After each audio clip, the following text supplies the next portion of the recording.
So where did the concept of New World Punx really begin for you both? At a barbecue in Ibiza, 2 years ago.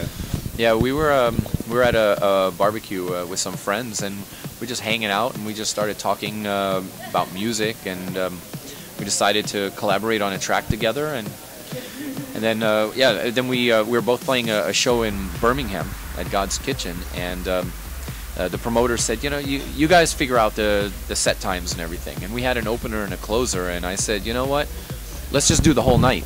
Send everybody home. And we didn't even know we were gonna. We just wound up going back to back the whole night, and we had so much fun doing it that we had more requests from other people for it, and it just grew from there.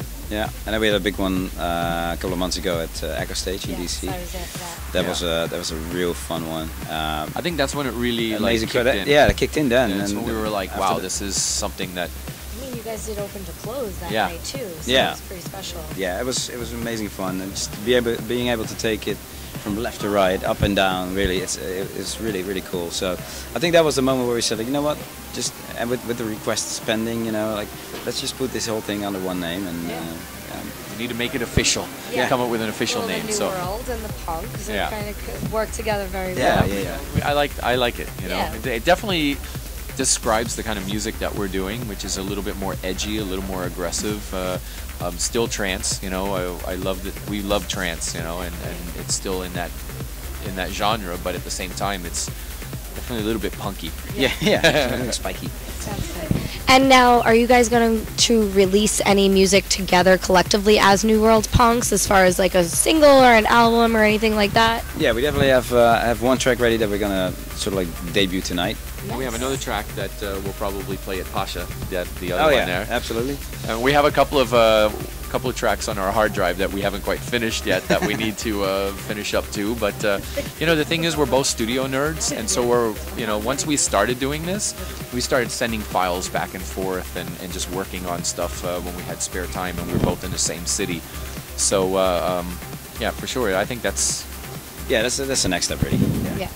And now, like you said, you mentioned Echo Stage. You've worked together a few times. You guys were at Mansion together in Miami last week. What has been your favorite experience of working together so far? Has there been a favorite, or? I think my favorite was the first time we worked in the studio on Loops and Tings. Oh, yeah. We were like dancing around the studio like two kids. Yeah.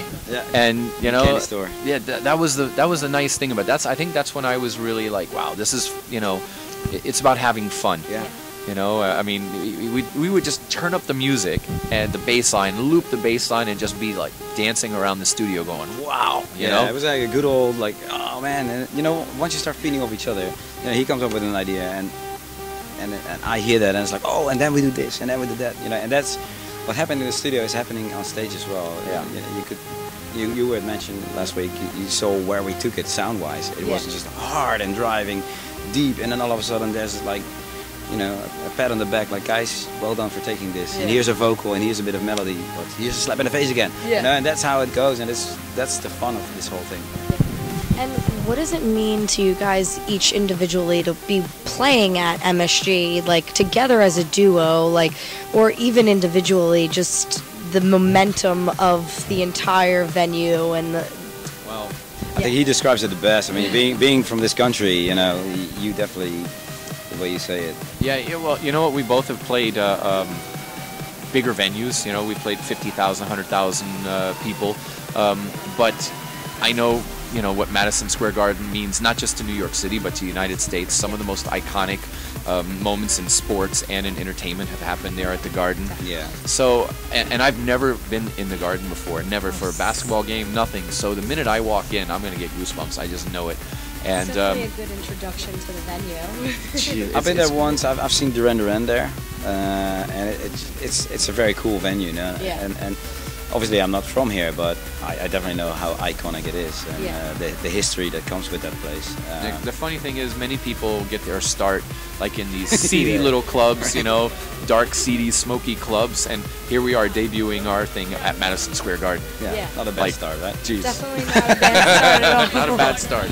So, is there any surprises for us tonight? Your back-to-back set, or? Yeah, we've been, shooting files back and forth, working on some mashups and edits and we have things. A new track to play. New track, so there's plenty of new stuff. I think I think the set is really, really amazing. I'm really happy about it. Relentless. It's relentless, yep. And lots of really cool things that we've done for the set. I think people are really going to like it. Go crazy. Yeah. Take it and go. There's some epic moments in there for sure. Yeah.